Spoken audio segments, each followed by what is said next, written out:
喂，呢條故事了，按真似我猛講，我都先笑了。我呢條故事識講啊，我朋友識聽過咧，我攞四秒咪不記住啊，仔生四秒咪三識。你四秒嗰聽呢條故事，佢就去買啊，買到冇人笑啊，唔笑佢都仲簽我，佢上去退貨。我唔曉啊，佢講我貨賣出嚟冇兩轉啊，冇退貨佢講。因為講過呢了啊，我強的話嗬，我先信差唔多成功了啦。因為啥？你睇下古河笑了，你那裡盡人了，佢講人家聽了冇人笑啊。結果4秒到咗啲簽嘅，4秒嗰要看嗰邊啫，你記得咧，你退喺呢條貨嘅面。啊，呢條故事都講咯，所以提學校啊，換打啦嗬，提學校要8隻學生啊，了cái mà是說 8隻bài điều bây giờ sẽ hi 4隻了，咁啲會車嚟當kỳ dân，坐到呢mà了，tôi hi nhấp chịu cái gọi phân thằng,但係行時候了，cái chỗ trái cảm覺đó了，cái mồ cái lều phun ở bồi hết rồi了，nhớ hành rồi nhớ片啊嗬，啊叫做叫chỗ cọ thì了，cái không gian miền trên đây điểm đó. Cái rumah sakit jiwa dia kongjan nanti mai Soeharto mai yang cái mẹ ăn thuốc dia ngày kita cái lim am saya cái đó kongjan saya mang lọ kiến phòng à dia chăm tôi phải lọ kiến phòng là tại này dưới gì chặt bột khong này dia cái li pa thì dia dưới cả trường nó kia phụ là những cái này đó còn cái lũ xím những cái một cái cò sống cò hai này cái kongjan mau chốt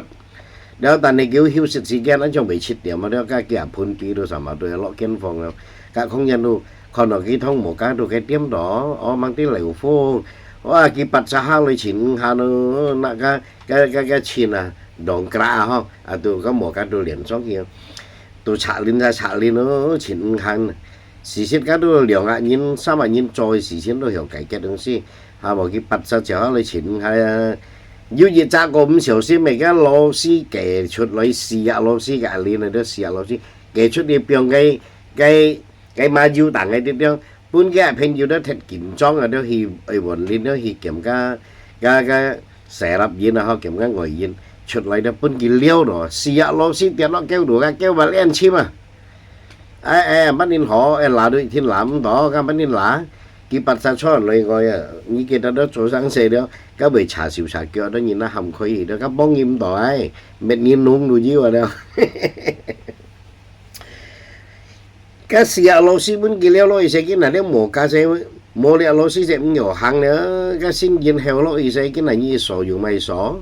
ấy mày kia sao được hầm lẹ phò liêu cái lô xí đeo tiết lọ cái kêu tuổi đeo kiểu như cái nào rồi thì may đi xìa lô xí là kiểu như cho bà chơi thì may được kiểu ấy mày cái đồ nát đồ lưới rồi thì may đó may cái xìa lô xí mà ấy sổ cái lý này tại này các bạn không nhìn con được cái nhớ cái chuyện theo cái mổ chứ chạy cái con nó cá photo lan bà dây cho hiểu cái đồ các bạn không nhìn xe kiểu ấy kiểu nhớ sao nó mày bị ăn ngá cái con cái lô xì xì ra tiền lô thì nhưng mày khỏi gì chém xì đó cái xăm dạ lên nó giết trả lên kể trả lô xì trả lên kéo lô xì treo kiểu xăm mà lên nhí chú trong bản số nhé lia lên hòa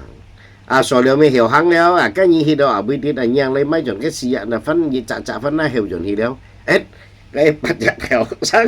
hạ đồ hạ liếu điều cái mà nếu bật không nhìn bữa nay gì cái ăn hổ hề kiểu sao hề cho kiểu cái đồ kiểu sao chuyển kiểm trong ở mũi nhà linh kiểu na kể trả lâu xí kể là sao mà lâu xí kiểu sổ cái liệt linh đó bây sổ buồn nhau hay ăn khen nó chơi cái sao mà ăn hiền đó hỏi chơi dưới liệt không nhìn bữa nay gì cái nó ta nói ấy chịu xí hiểu đó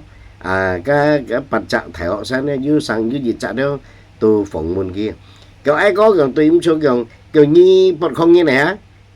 kiểu hé suy cái bọn không như là bị cái mùi trường kiểu sàn tiên tri còn như kia ta đó bọn không nó mua dịch thịnh nó tiên tri được giúp bọn không chung mình là cho leo phải chết son chung mình là như còn các bọn không như nó ăn không như nào muốn cái lưới được cái lưới kiếm mẹ vậy gọi là kiếm mẹ nó chán cái bể nát cái lưới thì may đừng gì đó còn cái bọn không như nó最好對邊嘅落抗人啊，唔係計路先咪得行上啊，因為不抗人把人冇錯啊，แล้วcái bị sáng cái con nhân cái mấy con nói nhiên là con nó cái tí mấy東西đó anh tôi nhìn đâu xong rồi bên bật không nhìn mà xì đó giúp bật không nhìn rồi nó biểu là bật không dần này chính là đi theo cụ sĩ câu tới mày bật không nhìn mô gì thì mình đó sang ra theo sen suy nghĩ kỹ thuật anh tôi suy đeo sang giúp anh tôi东西都係幾困難bên như ra thằng cái phiền nhìn phiền nó